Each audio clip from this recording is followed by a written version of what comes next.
volta de 45 minutos, às 11h45, e aí, na sequência, a gente abre para as perguntas do pessoal, né? Então, bom dia para todo mundo, bom dia, Flávio, bom dia, Marcelo, bom dia, pessoal da live aí, bacana contar com vocês, muito obrigado pela presença, né? A gente tem essa série que está acontecendo sistematicamente toda quinta-feira. A escolha do nome, Telefone Vermelho, ela é interessante porque tem alguns fundamentos por trás disso e tem também o fato de que é uma característica do trabalho de empresas como a AMT, né? Nós somos uma empresa do Rio de Janeiro que tem um compromisso forte com o atendimento ao cliente e tem uma especialização muito grande também em recursos de cloud computing. E aí, na nossa estrutura, dado o nosso porte, é muito comum a gente ter um canal direto de comunicação com os nossos clientes. O cliente sempre fala com o ser humano, ele sabe quem é as pessoas que ele está tratando e tem uma conexão direta para poder resolver seus problemas ou atender seus desejos, suas vontades, tudo isso. E aí a gente costuma chamar isso de telefone vermelho. Isso veio da época que eu assisti o Batman, e aí o telefone tocava na mansão Wayne e o Alfred atendia e acionava o que era necessário ou passava para o Batman o telefone, né? Mas esse conceito continua, ele é baseado no fundamento do Solution Desk.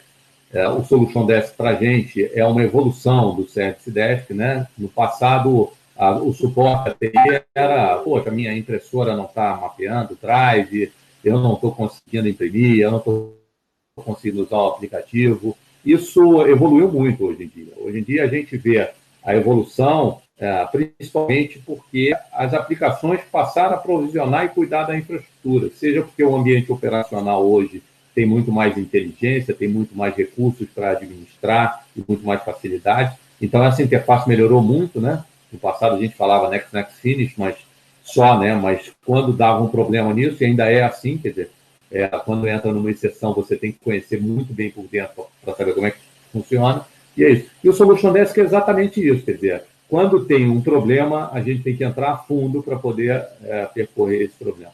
E você não consegue fazer isso se você não tiver uma aliança de parceiros, né? Um grupo de empresas que você tenha sempre o telefone vermelho como um elemento principal para isso, né? Por causa disso, é exatamente o que a AMT vende. A gente vende a tranquilidade. Essa tranquilidade, que é o fato de você ter a tua aplicação funcionando exatamente como você esperava, é o que a gente procura nos projetos que fazemos, né?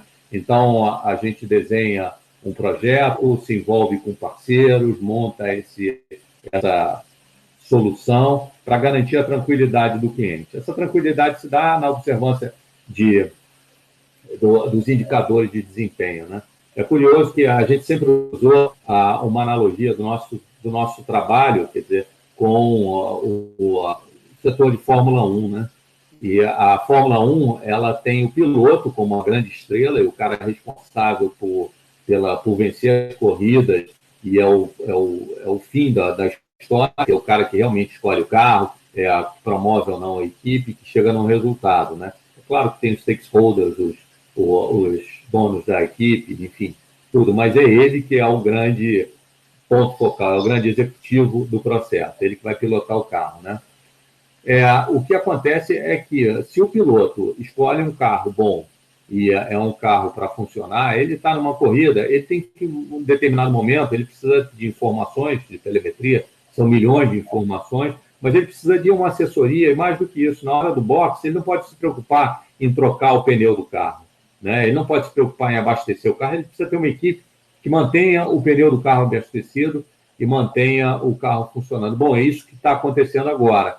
A AMT, ela tem esse papel, a gente trabalha na retaguarda para garantir que o piloto vai ter condições de terminar em primeiro lugar a equipe.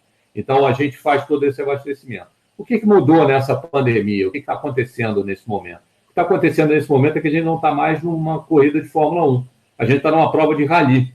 Mas, mesmo assim, os profissionais de rally, os pilotos de rally que continuam sendo os mais responsáveis pela corrida, por ganhar a corrida, eles têm uma uma estrutura toda que apoia eles na corrida, na troca de pneus, no combustível, no mapa, tudo isso. Então, a gente faz esse trabalho. Então, eu agradeço especialmente a presença do Flávio Correia, que é o arquiteto principal da AMT. Ele é responsável por nossos desenhos de operação, tudo que acontece na parte técnica. Cada projeto nosso é um projeto único e ele é o responsável por garantir essa aderência toda. Em todos os projetos que a gente se envolve, um dos requisitos funcionais e não funcionais é a segurança, né? O cliente sempre quer saber qual é a disponibilidade que ele vai ter, quanto tempo que ele vai estar fora do ar, qual a exposição. E aí a gente trouxe uma empresa muito parecida com a nossa, não só pela idade, mas pela seriedade também, uma pessoa bastante conhecida no mercado, um especialista, que é o Marcelo Duarte. Nesse momento, eu vou pedir até ao Marcelo que se apresente. O modelo dessa live, ela funciona com uma interação entre nós. Então, espero que vocês não aborreçam se a gente interromper para tornar mais rico esse papo entre a gente aí. Marcelo, toma a bola aí. Vai lá. Opa, legal. Obrigado aí pelo convite. Obrigado também, Flávio. Obrigado pela participação aí de todos vocês. Pois é, a gente já está no mercado aí há bastante tempo, né? A ideia dessa live é a gente tentar passar um pouco dessa experiência que a gente, né, vamos dizer assim, acumulando aí ao longo desse tempo. E nos últimos anos, principalmente, né, 20 anos, mais ou menos, quase 20 anos, eu fui um dos cofundadores da 3Elos, e a gente vem, desde então, ajudando nossos clientes aí a melhorar, né, vamos dizer assim, né, não vamos falar que as empresas já não têm segurança, né, melhorar o nível de segurança dessas empresas, através, principalmente, de uma linha de serviços nosso, dentro de um guarda-chuva que a gente chama de serviços gerenciados de segurança, tá? A gente tem um background também forte em desenvolvimento, então a gente junta aí uma série de serviços, um portfólio bem completo de serviços, sejam eles serviços técnicos ou serviços mais com perfil de consultoria, né, em termos de elaboração de política, elaboração de um planejamento de segurança, aquele velho planejamento lá, né, que a gente vai falar um pouco também hoje, plano de continuidade de negócios, até serviços mais técnicos, né, então serviços de teste de invasão, avaliação de segurança de aplicação. Eu acho que esse é um momento legal, quando a gente fala em muita migração de aplicação para a nuvem, né? Essas aplicações muitas vezes desenvolvidas a toque de caixa, né? Com pressa, né? O foco do desenvolvedor é sempre ali disponibilizar a aplicação em si e não garantir segurança. Então, segurança muitas vezes acaba ficando aí num segundo nível, para um segundo momento. E aí junta todo esse portfólio de serviço com o nosso background em desenvolvimento, onde a gente também desenvolve soluções, e é legal que fortalece como um todo o nosso serviço gerenciado, né? Então, hoje a gente tem um portfólio legal de serviço, então a gente entra no cliente, faz lá um assessment inicial para entender como o cliente funciona, assessment esse não só em termos de tecnologia, mas também em termos de processo, né? Deixa eu entender como é que ele está, né? Como é que foi feito esse planejamento, como é que ele está estruturado em termos de administração desse ambiente, implantação dos controles e teste de avaliação, né? Deixa eu ver, então, se tudo aquilo que a gente planejou e colocou, que migrou para a nuvem, realmente está seguro, então, a partir de teste. E juntando com os sistemas, né, que a gente desenvolve, onde o principal hoje é o primeiro CIEM. CIEM é uma sigla de Gestão de Informações e Eventos de Segurança. Então, a gente tem o primeiro CIEM, de fato, desenvolvido no mercado brasileiro, né? É uma solução brasileira, de fato, apoiada lá pela FINEP, um projeto da FINEP, juntando aí informações de ameaças cibernéticas no mundo inteiro. Então, a gente consolida bases do mundo inteiro, isso já há bastante tempo, faz todo um trabalho de enriquecimento dessas bases para estar entregando, de fato, uma informação útil para o cliente, né? A gente trabalha em cima daqueles dados que os ativos dos clientes geram, mas para entregar uma informação, um nível de conhecimento melhor em relação àqueles dados. Tá? Então, eu espero estar podendo aí contribuir para a live e fico aberto aí para os próximos passos. Legal, Marcelo. Obrigado aí pela sua presença, obrigado a todos, né? Hoje, de novo, aí com casa cheia, esse evento tem sido bem legal, né? Ou seja, eu acho que para todo mundo, que a gente consegue aí reunir bastante informação e trocar ideias. né, eu vou entrar agora, Marcelo e Márcio, em 5 fatores, né, que a gente conversou, que a gente já vinha, né, debatendo há algum tempo, né, e por isso que surgiu essa ideia da gente fazer essa live em conjunto, né, eu entendo que são 5 fatores aqui super importantes para a gente garantir a segurança na nuvem, né, é importante a gente discutir esses pontos. E, assim, o primeiro ponto que eu queria trazer para vocês, né, porque lá na NT, como é que a gente faz, né? O Marcelo falou de assessment, né, bem interessante.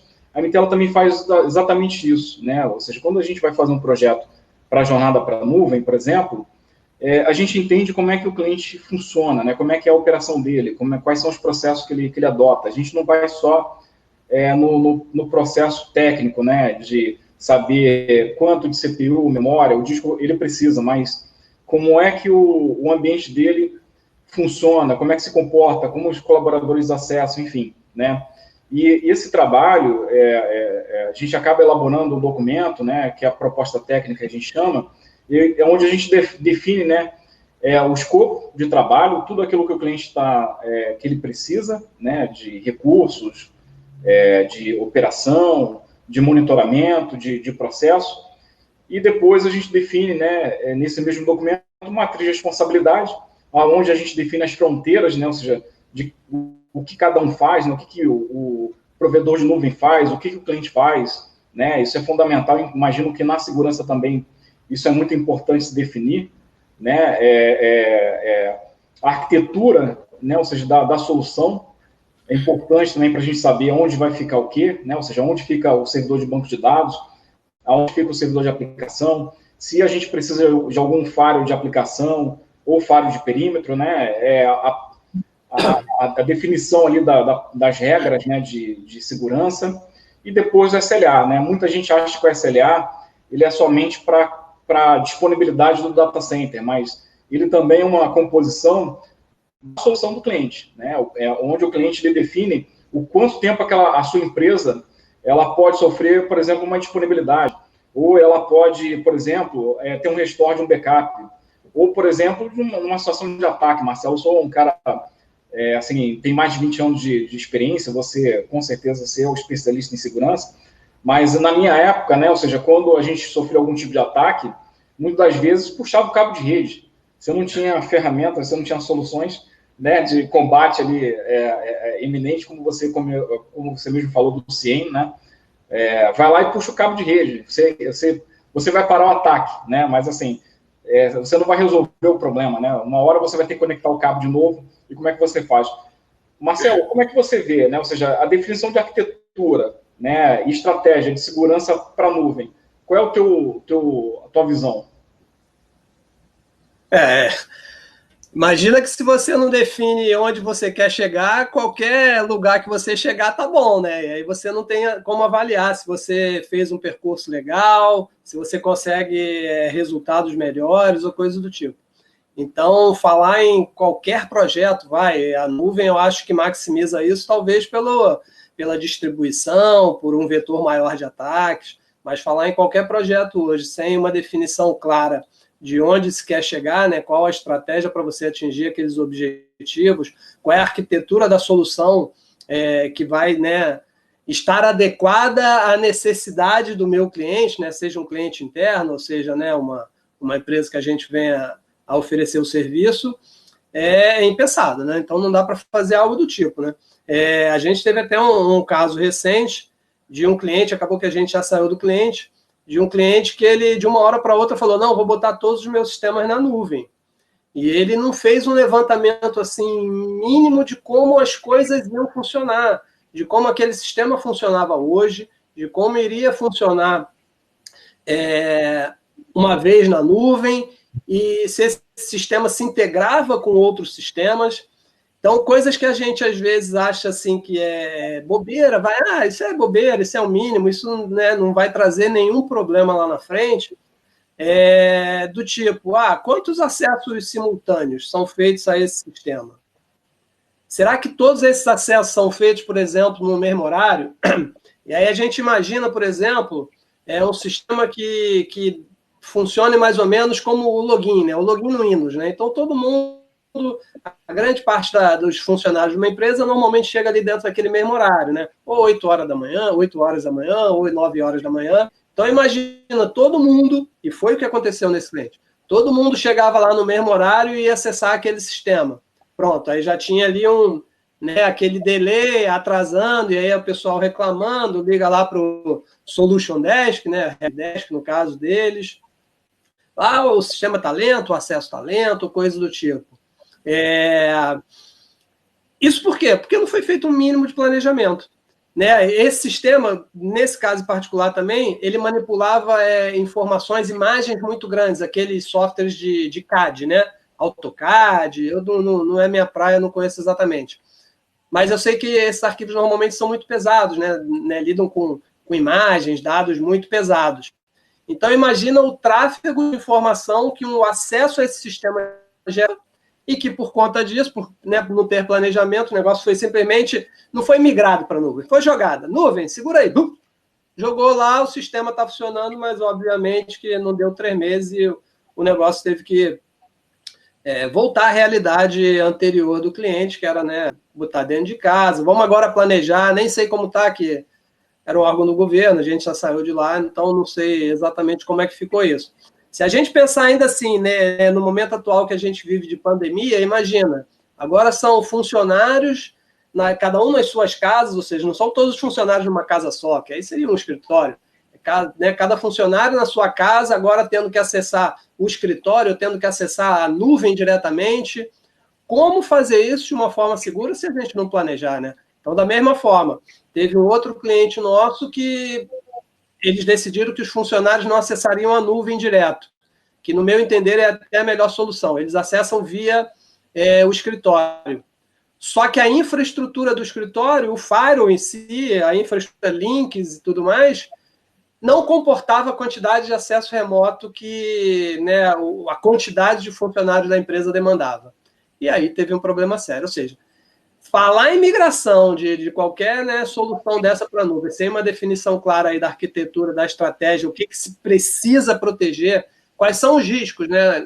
Segurança, normalmente, a gente começa por aí, o pontapé é esse. Quais são os riscos de colocar aquela aplicação na nuvem? Vou botar na nuvem, tem dados sigilosos, essa nuvem está onde? Está nos Estados Unidos ou está aqui? A LGPD fala que os dados têm que estar no Brasil. E aí, se esses dados vazarem, quais são os meus riscos? Quais são os problemas que eu vou incorrer aí no desenvolvimento, no uso dessa aplicação na nuvem? Então, esse é ponto primordial, né? Sem isso, impossível.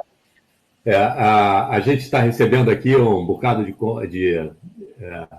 contribuições, né? Eu até agradeço aí o Theo da TapTech que está ajudando aqui, está falando da importância do planejamento, ele tem uns projetos com offshore.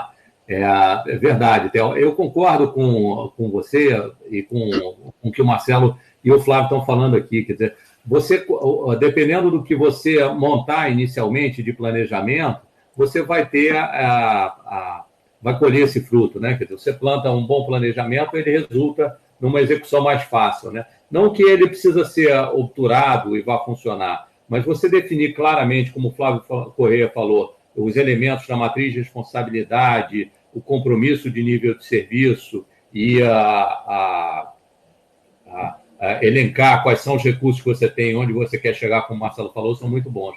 Eu me lembro que eu tive uma experiência também no passado, que foi interessante, eu posso até falar, porque essa empresa já mudou tanto, e isso, de fato, foi no século passado, talvez o primeiro e-commerce que foi implantado no Brasil. O Flávio vai me achar velho, mas eu estou de boné para esconder a careca, né? Mas, na época, isso foi no século passado, foi o primeiro e-commerce, chamava-se Shoptime. Muitos de vocês já conheceram. Eles tinham uma solução on-premise, funcionava lá no polo de cinema e vídeo de Jacarepaguá, e a gente migrou eles para o que era um início de data center que ficava é um web farm da extinta Embratel, que pertencia ao sistema Telebrás, né? E, cara, a gente comprou máquinas RISC da IBM, porque foi a especificação que necessitava pela rajada e ia se fazer uma propaganda grande. Compramos máquina RISC, botamos 128K de acesso à internet, o que na época era uma enormidade. Botamos um roteador da Cisco poderosíssimo na época também, foi uma fortuna. De repente, a solução saiu pela culatra. Como é que podia ser se a gente saiu de uma banda e triplicou, quadruplicou o tamanho da banda, quadruplicou o desempenho? Por que isso aconteceu? E aí a gente descobriu, na fase da migração, que o problema estava, e foi difícil, e isso aí é o embrião do Solution 10. A gente precisou descobrir que a infraestrutura estava sendo usada por um sistema que não gravava o arquivo no banco de dados, naquela hora. Ele tinha um sistema que registrava alguns indicadores no disco diretamente. Então, na hora que ele ganhou banda, aumentou o número de usuários, o desempenho do sistema caiu.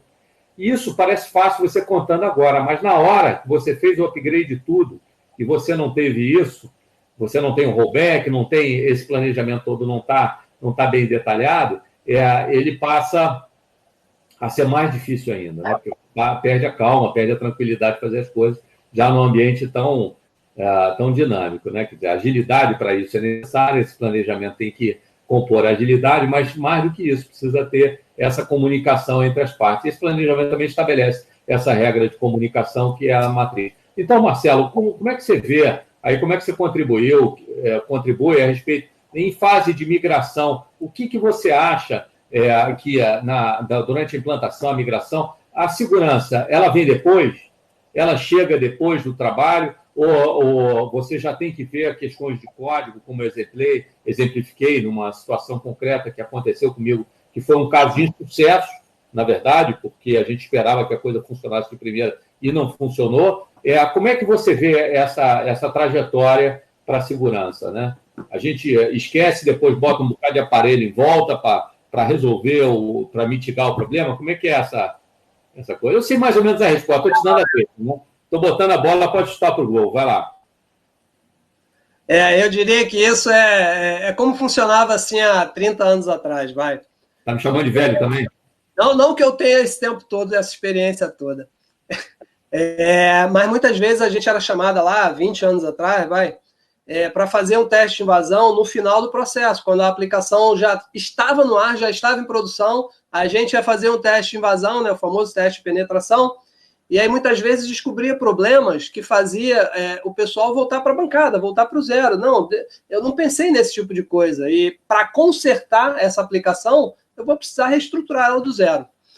Obviamente que essas coisas vêm mudando, né? A segurança é não exatamente uma commodity, né? Quando a gente fala de infra, é mais commodity do que segurança de aplicação, mas isso vem mudando ao longo do tempo. Então, fala em DevOps, DevSecOps, né? A ideia de trazer segurança para dentro do ciclo de desenvolvimento das aplicações, para dentro do ciclo de desenvolvimento do projeto como um todo, seja ele o desenvolvimento de uma aplicação ou não.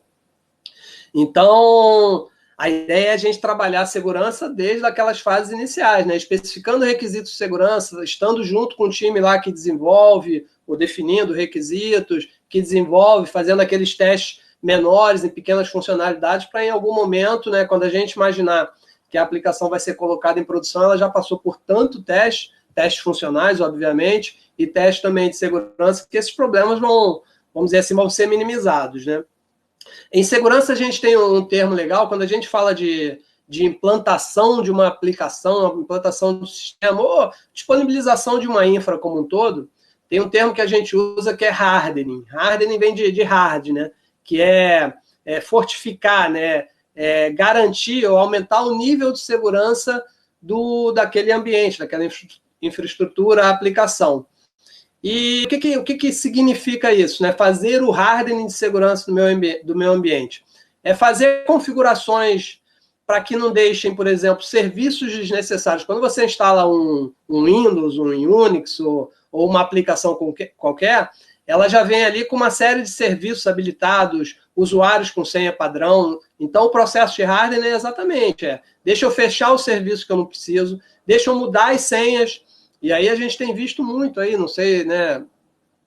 O pessoal que tem nos acompanhado aí, se é mais técnico, se é mais com perfil de consultoria, não sei o quanto vocês acompanham aí vazamentos de informações de bases de dados em nuvem hospedadas no Elasticsearch. Elasticsearch é um banco de dados não é um banco de dados relacional, é um banco de dados orientado a documentos, e está sendo bastante usado, bem difundido no mercado, bem utilizado, mas que requer todo um nível de segurança, como qualquer outra aplicação, né?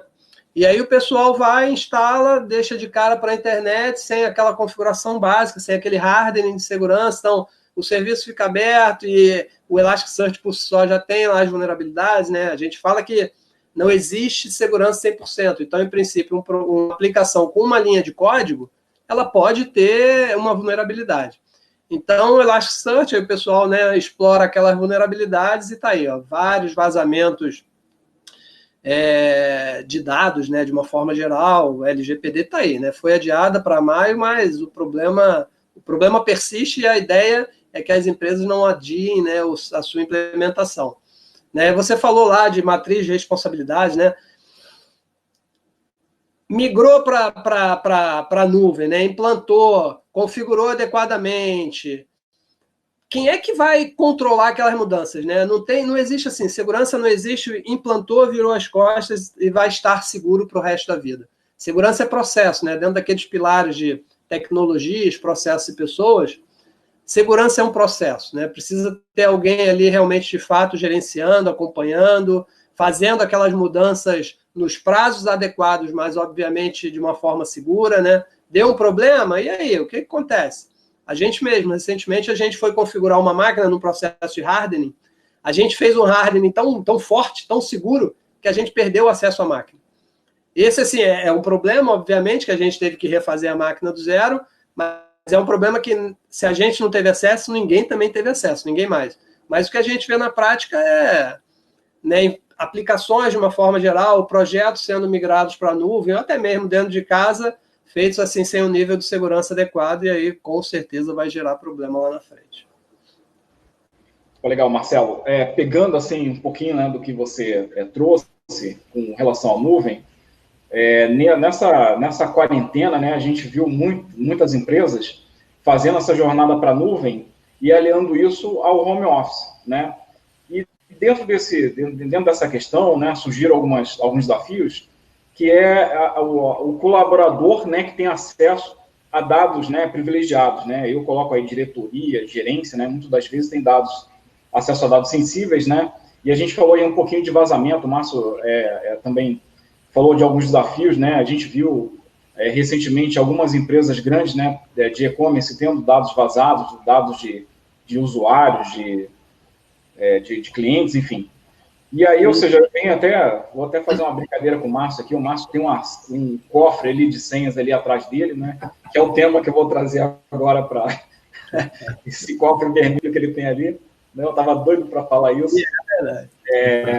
E vou falar um pouquinho, né, de gerenciamento de chaves, né, de acesso, identidades, credenciamentos, né, e acesso propriamente dito. Como é que você vê esses pontos, né? Assim, que está todo mundo acessando de casa com seus laptops, com seu tablet, com seu celular, né?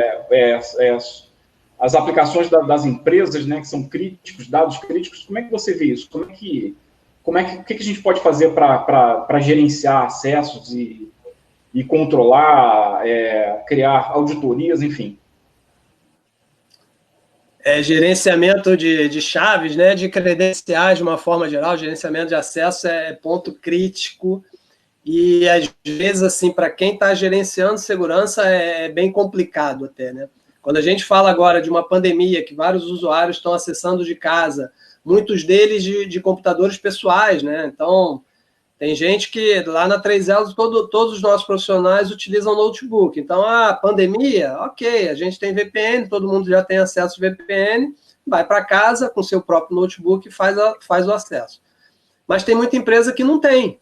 E aí ou é desktop do próprio funcionário que tem em casa, né, com seus filhos instalando joguinhos e, né, vírus, trojans e afins, ou não, ou talvez a empresa até disponibilizou aí, mas imagina, né, uma empresa grande no momento desse de pandemia ter que disponibilizar notebook ou desktop para todos os seus funcionários, complicado. O mais normal é o funcionário acabar usando um computador pessoal. E aí esse problema de chaves é crítico, né? A gente sabe que os usuários utilizam uma mesma chave muitas vezes para acessar vários sistemas. Então, você falou em vazamento, né? Já teve aí vazamento de Facebook, vazamento de, né, várias aplicações aí conhecidas, grandes no mercado, que vazaram as credenciais dos usuários. Se vocês virem em algum momento algum vazamento nesse sentido, corram e alterem sua senha nesses sistemas. E mais ainda, né, como a maioria dos profissionais acabam utilizando uma mesma credencial, usuário e senha, para acessar vários sistemas, então, nesse momento, você tem que correr e alterar todos aqueles outros sistemas, né? Isso é um problema, assim, muito crítico, né? Normalmente, dentro de uma empresa que faz gestão de segurança, a gente utiliza, no caso da 3L, a gente utiliza um cofre de senhas, né? Ou, não é esse cofre aí do Márcio, mas é um cofre de senhas para essas senhas estarem resguardadas, né? Guardadas de uma forma segura, né? Mas, na prática, a gente já viu muito caso ali de post-it grudado, né, na beirada no notebook, da tela do notebook, e por aí vai. E eu falei da dificuldade, né? A credencial de acesso, como o próprio nome diz, né, ela é muito crítica porque permite o acesso dos usuários àquela aplicação, ou permite o acesso de uma aplicação a uma outra aplicação, quando a gente fala aí de um sistema muito grande, que é integrado a vários outros sistemas. Né? Então, para um sistema falar com o outro, de forma segura, tem todo um processo ali de autenticação, né? Troca de token e tudo mais. Esse token não pode depender de alguém ir lá e digitar uma informação. Então, esse token, ele fica, né, essa credencial, fica armazenada em algum lugar. E a gente já viu, né, nos testes que a gente faz, e vazamentos também aí na mídia, que várias dessas chaves elas estão armazenadas de forma segura, às vezes até dentro do próprio código. Então, dentro do próprio código, imagina, eu tenho uma aplicação na web e, por uma falha do administrador da máquina, ele não configurou adequadamente o diretório onde essa aplicação né, está armazenada. Aí, em algum momento, os usuários acessando a aplicação têm acesso ao código-fonte da aplicação. E, muitas vezes, a chave está dentro do código-fonte da aplicação. Então, assim, isso é um problema absurdamente crítico, né? Botou por água abaixo toda a garantia, toda a confidencialidade, toda a integridade, aí, todos os itens relacionados à segurança da aplicação. E imagina, por exemplo, se a gente tem um acesso a uma chave dessa, e essa chave é uma chave de perfil de administrador, né? Uma chave administrativa. É um usuário que tem um superpoder na aplicação para alterar, alterar a configuração, ou fazer atualização. Uma chave dessa caindo em mãos erradas, aí pronto. Outro, né, problemão aí para a empresa, para a aplicação como um todo. A gente teve um caso legal, que acho que você vai falar um pouco mais na frente, de monitoramento, né? Que é você acompanhar, você monitorar o uso dessas chaves é muito complicado, né? Você, às vezes, identificar que uma chave, uma credencial que é válida, está sendo mal utilizada. Então, recentemente, a gente teve um cliente que a gente passou a monitorar e usuários dele estavam fazendo acesso ao webmail partindo dos Estados Unidos. Ele falou, opa, tem problema aí, porque eu não tenho funcionários meus nos Estados Unidos nesse momento. Então, é alguém utilizando uma chave, uma credencial válida para fazer esse acesso. Aí entra naquele processo de avaliação para identificar o problema em si. A gente viu que, de fato, não era um problema. O usuário ele tinha configurado o Gmail ou alguma coisa, ou algum outro webmail desse, para redirecionar para o e-mail da empresa. Não, era Hotmail, da Microsoft, isso. Que aí o acesso via Microsoft nos Estados Unidos, vinha um acesso partindo de Redmond, mas era um acesso legítimo. Mas isso tudo, obviamente, só foi descoberto depois de uma avaliação. Então, assim, gerenciamento de chaves, né, acesso de uma forma geral. Eu botei uma aplicação na internet só para uso interno. Por que tem aqui um monte de acesso vindo da China? Faz sentido isso? Por que tem um monte de acesso vindo de servidores que são conhecidos no mercado como máquinas de má reputação, usados para comando e controle? Né? Será que tem um Trojan no meu sistema e alguém está controlando o meu sistema? Então, isso é ponto pacífico, é ponto crítico, realmente, em termos de segurança. O Marcelo, legal, você já entrou nesse momento no quarto ponto que a gente considerou relevante. Né? O primeiro ponto, o planejamento, naturalmente, como a sua importância. O segundo, a migração e o acompanhamento. O terceiro essa parte de gestão de identidade para poder ter o monitoramento, né? Mas antes eu queria apelar aqui para o meu direito de resposta, porque o Flávio está falando mal do meu armário atrás, e eu preciso explicar a ele. Flávio, eu já te falei, eu estou seguindo estritamente a questão do isolamento. E eu não posso mudar de casa, não posso sair. Então, eu mudei de lugar no meu home office aqui. Então, eu inverti as coisas de maneira que não estou mais incomodando o meu vizinho, porque agora a minha voz fica projetada no computador e não reflete para ele. Mas a minha arquiteta está fazendo um trabalho muito legal para mim, e assim que terminar esse isolamento, eu vou ter um home office perfeito e com o meu cofre chinês escondido das senhas, tá? O outro ponto que eu queria falar para vocês é que eu também não sou tão velho assim, e tem gente aqui que está acompanhando, que, aliás, está contribuindo muito com o nosso grupo, que é o Teonato aqui, que falou que ele teve o mesmo problema quando ele administrava o site da Ana Maria Braga, que a Ana Maria Braga colocava uma receita nova no ar, em vez da coisa andar, parava, e que estava na aplicação. Então, Theo, super valeu aí pela contribuição. Isso é mais corriqueiro. Às vezes a gente não fala das coisas, essa colaboração é que é o grande motivo do avanço das coisas, né? Eu gosto muito de colaborar e de estar nisso aí. Mas então, Marcelo, essa questão, quer dizer, a segurança, ela tem que ser vista no plano inicialmente. Você tem uma série de ativos que tem que colocar para poder ter o controle de tudo. Isso se integra totalmente com o nosso tipo de trabalho, porque, no caso da MT, o nosso trabalho começa com assessment, né? Com uma pesquisa de qual é a aderência necessária da infraestrutura. Eu vou repetir aqui de novo uma matriz de responsabilidade, onde a gente tem limitações na nossa competência, né? A gente cuida da operação da infraestrutura, mas hoje a segurança ela é uma disciplina que por si só se justifica, né? Quer dizer, a informática, a TI chegou no nível de especialização que você tem especialistas em testes, especialistas em banco de dados, especialistas em ambientes operacionais e tudo isso. E você tem o gestor que faz a governança, ou, como se diz usualmente, a orquestração disso tudo. A respeito do monitoramento, além de rastrear o uso das chaves, dos recursos de autenticação, o que mais você acha relevante a gente colocar para o pessoal aí na nossa live? Legal, boa pergunta. Enquanto a gente está aqui batendo papo, né, 1 horinha de papo já é o bastante para o pessoal lá, vamos dizer, do outro lado da mesa, né? Os famosos hackers, o pessoal que às vezes não faz por maldade, faz mais até para adquirir conhecimento mesmo, está lá trabalhando também, né? Isso aqui é um trabalho e o pessoal também está lá trabalhando, tentando descobrir vulnerabilidades, brechas nos sistemas e por aí vai. São as famosas ameaças, né?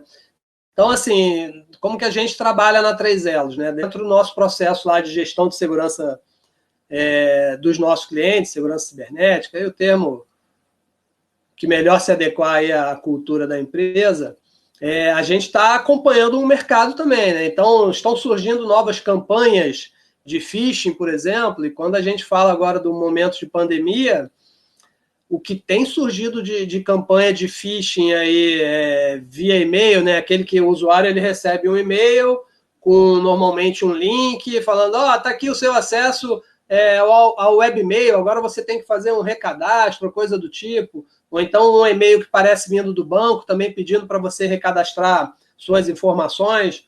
Normalmente isso é um e-mail de phishing e o objetivo de quem mandou o e-mail é conseguir acesso à credencial, né? Então olha aí como o negócio, né, é circular. Vai voltar ao ponto lá da credencial de acesso. É tentar obter o acesso, né, às informações lá da sua credencial, login e senha, para ir acessar o sistema. Então, quando a gente fala de sistema de gerenciamento, de sistema de gestão de segurança, a gente fala em estar acompanhando o que o mercado, o que está acontecendo no mercado, né? Então, a IoT hoje e sistemas críticos de energia elétrica, coisas do tipo. Estados Unidos, acho na semana passada, o pessoal falou que ia parar a central de energia elétrica lá, porque estava tendo muito ataque. Imagina isso, parou uma central de energia elétrica, não vai ter luz, né, energia para iluminar a cidade, ou talvez uma região inteira. Coisa muito crítica. Então, é acompanhar o mercado para saber o que está sendo, né, no momento mais utilizado em termos de ataques, né, ou vulnerabilidades sendo exploradas, né, são as famosas campanhas de phishing, de ataque de uma forma geral. E, por outro lado, está aplicando esse conhecimento dentro da infraestrutura, dentro do ambiente do cliente. Pô, legal, está tendo muito ataque de... Sei lá, vou chutar aqui, tá? Mas aí é expandir a cabeça. Só uma ideia, né? Uma semente para pensar em outras possibilidades. Então, está tendo muito ataque de SQL injection, né? Que é a injeção de comandos SQL lá para tentar acessar dados num banco de dados. Em ambiente Oracle. Pô, isso, né? O mercado está falando. Pô, será que o meu cliente tem ambiente Oracle? E tem. Ele tem ambiente Oracle e pior. Esse ambiente, né, essas bases de dados, elas estão desatualizadas. Né? Não tem aquele acompanhamento, e aí volta lá na gestão, né? Não tem aquele acompanhamento frequente para a implantação de patches ou afins, e aí a versão do meu cliente hoje está 1, 2 anos defasado. Ou seja, 1, 2 anos defasado, né, desatualizado, são 1, 2 anos de potenciais vulnerabilidades e brechas no ambiente como um todo, que os invasores vão tentar ficar, né, ali acessando. Então, monitoramento nesse sentido, né? Quando a gente olha mais para o lado de segurança, obviamente que CPU, o consumo de CPU está alto, memória, o disco está acabando. Se o disco acabou, uma solução de CIEM, por exemplo, que consome muito disco, né? Vai estar armazenando aqueles dados, vai ter problema. Então, obviamente que a gente acaba monitorando isso também. Mas o foco não é exatamente esses itens relacionados mais à infraestrutura. Segurança como um todo. Então, ameaças. Será que tem muito acesso vindo ou sendo feito da minha rede interna, por exemplo? Será que os meus funcionários estão acessando muita máquina lá fora, muito endereço, né, lá fora? E esses endereços são considerados de má reputação, por exemplo? São endereços que normalmente distribuem malware, né, trojans, ou são utilizados para campanhas de phishing, ou são utilizados para comando e controle. Comando e controle é um termo legal em segurança, que a ideia é, o cara começou lá com uma campanha de phishing, então mandou e-mail para várias pessoas da empresa. Alguém que clicou naquele e-mail, né, naquele link que tinha dentro do e-mail, pode ter instalado na sua máquina um Trojan. E aí esse Trojan vai se comunicar com uma máquina lá fora, que é essa máquina que está sendo acessada de vez em quando, e essa máquina passa a controlar essa máquina de dentro da rede. Uma vez controlando essa máquina dentro da rede, pronto. Ele pode se espalhar para todas as outras máquinas da rede. Então, o monitoramento é nesse sentido, né? Realmente, está monitorando tudo que está acontecendo ali, e aí, obviamente, tem várias técnicas que o pessoal utiliza para ataque, que a nossa equipe de defesa também tem que estar ali buscando se resguardar, né? Basicamente assim, quando a gente fala de confidencialidade, integridade e disponibilidade, né, os itens básicos aí, a tríade de segurança, e a gente pode até adicionar outros, autenticidade, vários outros, não repúdio, a ideia é garantir que tudo isso esteja conforme as expectativas, né, lá que foram planejadas, foram definidas, foram implantadas para aquela minha infraestrutura, para aquele meu ambiente. Tá? Então, vamos dizer, é um trabalho árduo, né? O trabalho do administrador de segurança é fechar todas as portas. E o trabalho de quem está ali monitorando, gerenciando segurança, a gente sempre fala que é um trabalho um pouco mais árduo, porque qualquer brecha que ele deixa, né, nessas portas, numa janela, uma frestinha, já é uma potencial ali, porta de entrada para os invasores fazerem um estrago, né, normal aí que é feito.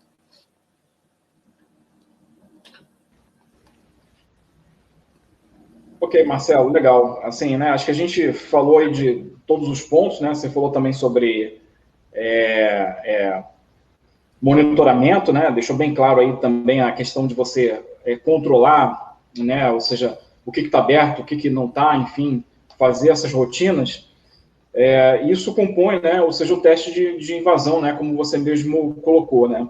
Então, nesse teste, você consegue identificar pontos de vulnerabilidade que possam ser resolvidos e que são um ciclo, né? Tem empresas que fazem a cada 3 meses, a cada 6 meses ou a cada 1 ano, né? E ele ganha lá um plano de execução para que ele possa corrigir possíveis falhas, né? Então, acho que assim, bem bacana, né, essa ideia. Você tem mais alguma coisa a acrescentar nesse ponto? Que a gente já está nosso quase finalizando para o pessoal bater um papo com a gente. Tá, deixa eu só fazer um comentário adicional. A minha mãe sempre fala, né, quando alguém perto dela fala errado, ela vai e corrige, que ela fala, é melhor eu corrigir a um amigo seu, né, te corrigir, aí você, né, fica mal, aquela coisa toda. E o teste de segurança, né, o teste de penetração é bem nessa linha, né? Tem um monte de gente testando. Botou uma máquina na internet, botou uma infra na internet, não vai dar 15 minutos, vai ter alguém testando a segurança do seu ambiente. Então, a ideia é que você mesmo teste também. Você teste antes. Você tente achar antes os problemas que algum potencial invasor pode achar. Essa é a ideia do teste, né? Super. Obrigado pelo esclarecimento aí, Marcelo e Flávio. Só aqui, a gente está tendo um chat aqui bastante interativo. O Ricardo Guedes pergunta aqui, isso está sendo gravado e depois vai ser disponibilizado, sem dúvida.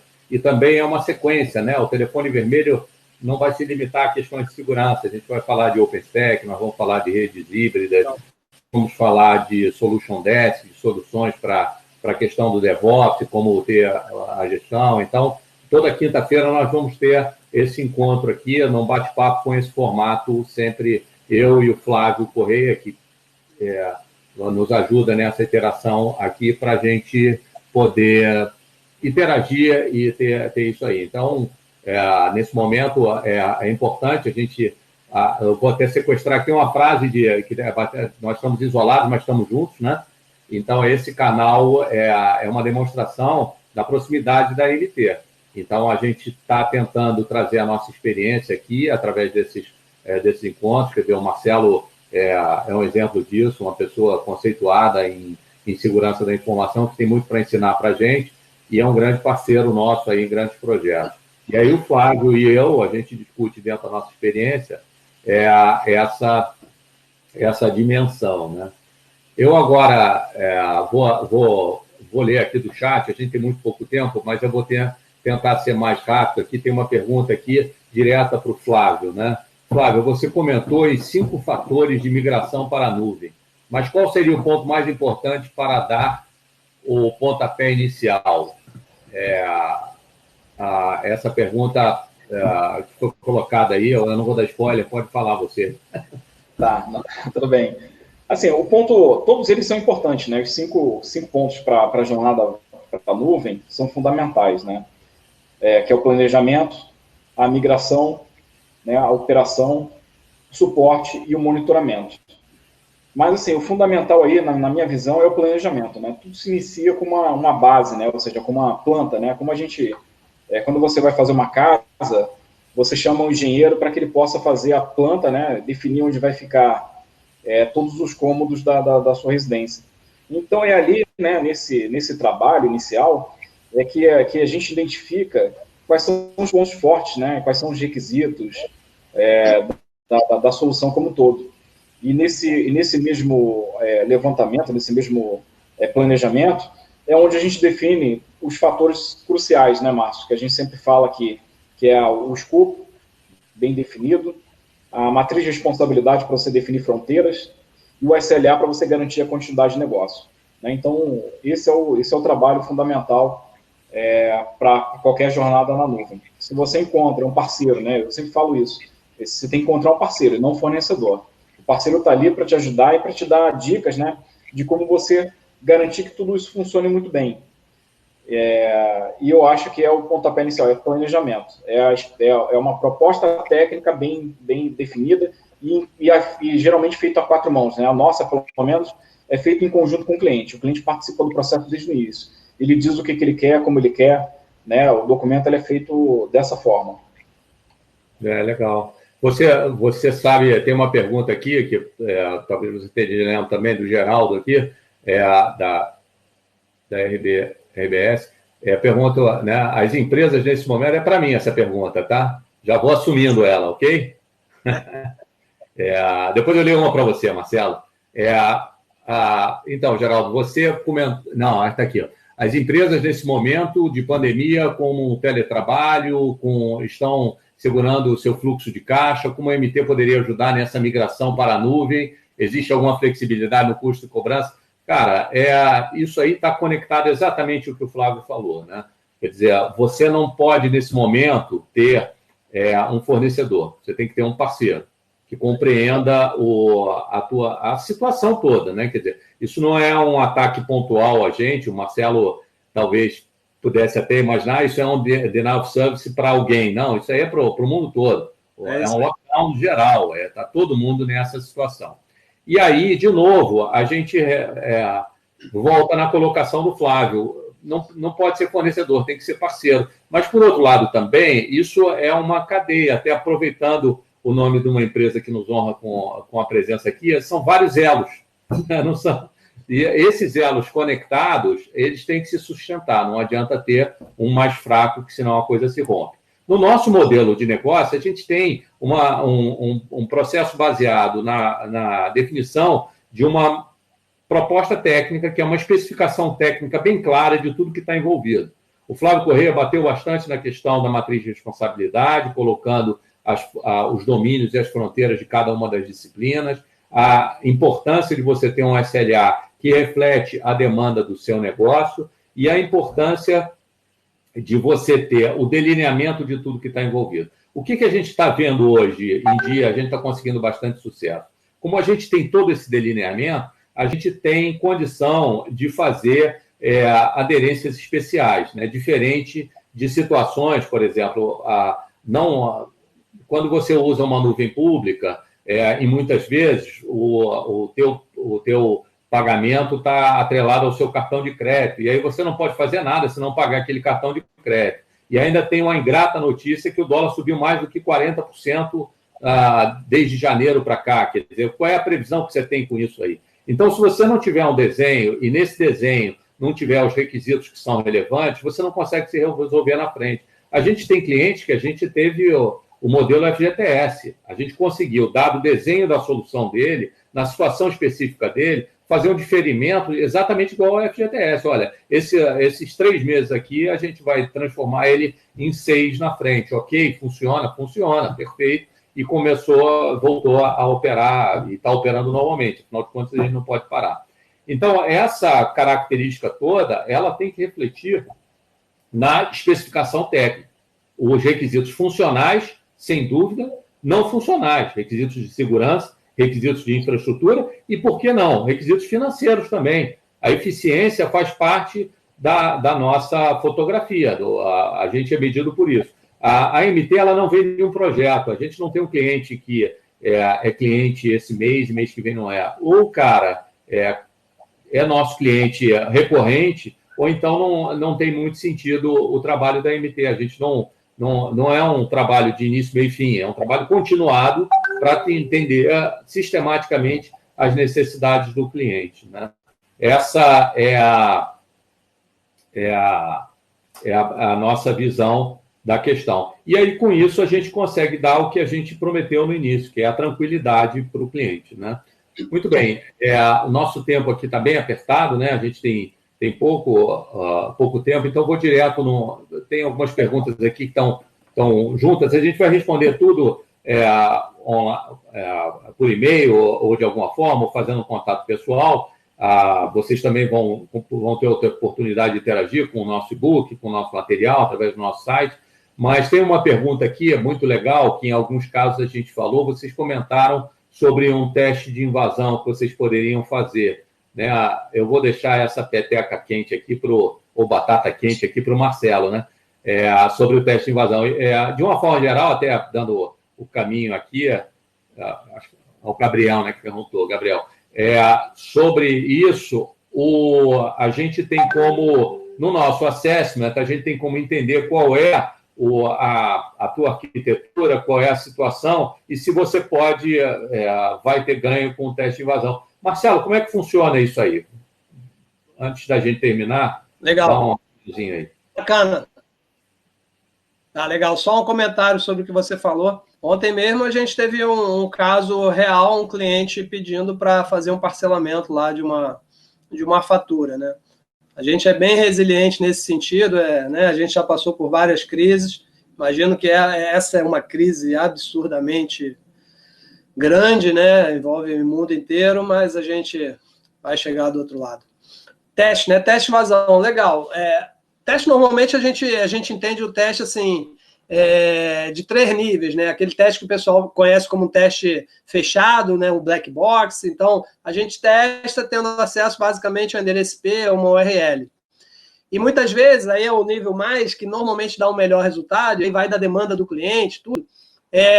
Se o cliente tem acesso ao código-fonte da aplicação, normalmente a gente pede o acesso a esse código-fonte para fazer, não um teste, fazer realmente uma avaliação de segurança da aplicação do cliente. Né? Mais do que testar e entregar uma cartinha falando, está seguro, a gente quer fazer uma atividade que vai dar realmente um retorno para o usuário, que ele vai conseguir, de fato, aumentar o nível de segurança ou da sua aplicação ou da sua infraestrutura. A gente até tinha comentado antes, né, Márcio? Volta a bola aí para você de fazer um sorteio aí de um teste de invasão, então fique à vontade para conduzir nesse sentido, que aí, de repente, aí quem perguntou pode até ser que ganhe esse teste aí, vamos. A pergunta é o seguinte, você vai fazer em cima de blockchain para a gente poder ter rastreabilidade, ter um banco de dados distribuído que não vai ser manipulado o resultado, ou já tem infraestrutura pronta para garantir a seriedade desse sorteio, ou o Flávio Correia tem uma sugestão melhor ainda? Pô, eu não preparei nada aqui não, deixa eu ver se o Flávio tem. Bom, eu acho que eu vou naquela linha do quem participou ganha. Boa. Porque nós 3 aqui, a gente tem um compromisso muito sério, né, com isso aí. Eu acho que